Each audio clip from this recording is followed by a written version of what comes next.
Shrimati Padmaja Venugopal telephone ലൈനിലുണ്ട്. Shrimati Padmaja, ഇപ്പോൾ Rajeev Chandrasekhar BJP സംസ്ഥാന അധ്യക്ഷ സ്ഥാനത്തേക്ക് എത്തുകയാണ്. എന്താണ് പ്രതികരണം?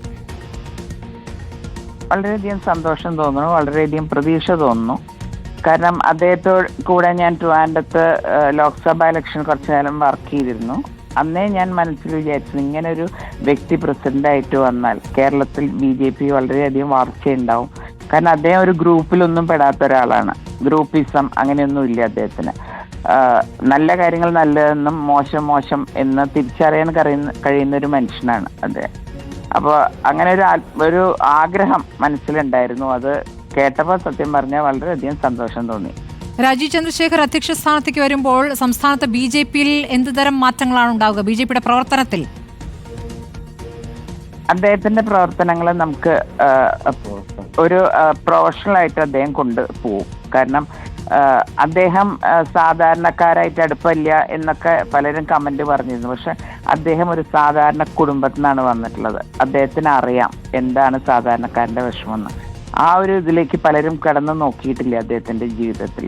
എനിക്ക് പലപ്പോഴും സംസാരിക്കുമ്പോൾ തോന്നിയിട്ടുള്ളത് പാവങ്ങളുടെ വിഷമം ഏറ്റവും അധികം മനസ്സിലാക്കുന്ന, പിന്നെ ഒരു കാര്യം നമ്മൾ പറഞ്ഞാൽ നമ്മൾ എത്ര വിവരമുണ്ടോ എല്ലാം അദ്ദേഹം കേൾക്കും. അതിൽ നല്ലതെടുക്കും, വേണ്ടാത്ത തള്ളിക്കളയും. അങ്ങനെ ഒരു സ്വഭാവമാണ്. ഞാൻ പലപ്പോഴും അടുത്ത് എനിക്ക് സംസാരിക്കാനും അതിന് അവസരം കിട്ടിയിട്ടുണ്ട്. അദ്ദേഹം മിടുക്കനല്ലായിരുന്നെങ്കിൽ ഇത്രയും കാലം കഴിഞ്ഞ പാർലമെന്റിൽ 99,000-നാണ് ശ്രീ ശശി തരൂർ ജയിച്ചത്. അതൊരൊറ്റ മാസം കൊണ്ട് അദ്ദേഹം 16,000-ൽ 17,000-ലേക്ക് കുറച്ചു. ഒരു കഴിവില്ലാത്ത ഒരാൾക്ക് അത് ചെയ്യാൻ പറ്റില്ലല്ലോ. പക്ഷേ ശ്രീ പത്മജ, ഇവിടെ രാജീവ് ചന്ദ്രശേഖർ എന്ന ഒറ്റ നേതാവിന്റെ കാര്യത്തിൽ അത് സമ്മതിക്കാം. പക്ഷേ അദ്ദേഹത്തിന് പ്രവർത്തിക്കണമെങ്കിൽ ഇവിടുത്തെ നേതാക്കളുടെ കൂടി പിന്തുണ വേണമല്ലോ. ഇവിടുത്തെ ഒരു BJPയുടെ പ്രധാന പ്രശ്നമായി പറയുന്നത് നേതാക്കൾക്കിടയിലെ ഭിന്നതയും വിഭാഗീയതയും ഒക്കെയാണ്.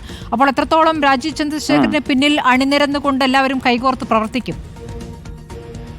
എന്തായാലും കഴിവുള്ള കുറെ പേര് അദ്ദേഹത്തിന്റെ പിന്നിലുണ്ടാവും, അതെനിക്ക് ഉറപ്പാണ്. കഴിവില്ലാത്തവരാണോ പുറത്തേക്ക് പോകുന്നത്? അങ്ങനെ ഒരിക്കലും പറയില്ല. അദ്ദേഹത്തിന്റെ ശ്രീ സുരേന്ദ്രന്റെ സമയത്തല്ലേ ഇവിടെ പാർലമെന്റിൽ ആദ്യമായിട്ട് സീറ്റ് കിട്ടിയതും ഇത്രയും വോട്ട് കൂടെ. അദ്ദേഹം ഞാൻ വിചാരിച്ചു അദ്ദേഹം ഇത്രയും ഒരു മിടുക്കനാണെന്ന് കഴിഞ്ഞ പാർലമെന്റ് തെരഞ്ഞെടുപ്പിൽ എനിക്ക് മനസ്സിലായി. പക്ഷെ ഒരു എന്താ പറയേണ്ടത്, BJPക്ക് ഒരു രീതിയുണ്ട്, ഇത്ര കാലം കഴിഞ്ഞാൽ മാറണം. അല്ലാണ്ട് ശ്രീ സുരേന്ദ്രന് കഴിവില്ലാത്തതുകൊണ്ടൊന്നും അല്ല മാറ്റിയത്. അദ്ദേഹം കഴിവുള്ളവൻ തന്നെയാണ്. അപ്പൊ അദ്ദേഹമൊക്കെ പാർട്ടിക്ക് വേണ്ടി എത്രയോ കാലം കഷ്ടപ്പെടുന്നു. അവരൊന്നും അങ്ങനെ ഗ്രൂപ്പിസം പറഞ്ഞ്, പിന്നെ ഗ്രൂപ്പിസം കളിക്കാൻ പറ്റുന്ന ഒരാളല്ല രാജീവ് ചന്ദ്രശേഖർ, എനിക്കറിയാം. പത്മജ വേണുഗോപാലിന് ഇപ്പോൾ പുതിയ നേതൃത്വത്തിൽ അതിന്റെ ഏത് തരത്തിൽ ഭാഗമായി പ്രവർത്തിക്കണമെന്നാണ് ആഗ്രഹം? തീർച്ചയായിട്ടും BJPക്ക് കൂടുതൽ കേരളത്തിൽ എങ്ങനെ വളരാൻ പറ്റും, അതിന് എന്നെ കൊണ്ട് പറ്റുന്നത് ഞാൻ അദ്ദേഹത്തിന്റെ കൂടെ എല്ലാ സപ്പോർട്ടും കൊടുക്കാൻ തയ്യാറാണ്. അദ്ദേഹം അതൊക്കെ എല്ലാവരുടെ കഴിവുകളും ഉപയോഗിക്കാൻ അറിയുന്ന ഒരാളാണ്. അപ്പൊ അതുകൊണ്ട് അങ്ങനെയൊന്നും ഞാൻ ആലോചിച്ചിട്ടില്ല. പക്ഷെ അദ്ദേഹത്തിന്റെ കൂടെ വർക്ക് ചെയ്യാൻ തീർച്ചയായിട്ടും കംഫർട്ടബിൾ ആയിരിക്കും, അതെനിക്ക് ഉറപ്പാണ്. അതായത് നിലവിൽ BJP സംസ്ഥാനത്ത് പ്രവർത്തിച്ചതിൽ നിന്നൊരു വ്യത്യസ്തമായ ശൈലി രാജീവ് ചന്ദ്രശേഖറിൽ നിന്ന് പ്രതീക്ഷിക്കുന്നു അല്ലേ? ഓരോരുത്തർക്കും ഓരോ ശൈലി ഉണ്ടല്ലോ. ഇപ്പൊ സുരേന്ദ്രന്റെ ശൈലി ആയിരിക്കില്ല രാജീവ് ചന്ദ്രശേഖറിന്റെ. ഓരോരുത്തർക്കും ഓരോ ശൈലി ഉണ്ട്. അപ്പോൾ ഇദ്ദേഹത്തിന്റെ ശൈലി, സുരേന്ദ്രന്റെ ശൈലി മാതിരി തന്നെ ഇദ്ദേഹത്തിന് വേറെ കഴിവുകളാണ്. അത് തീർച്ചയായിട്ടും പാർട്ടിക്ക് ഉപകാരപ്പെടും.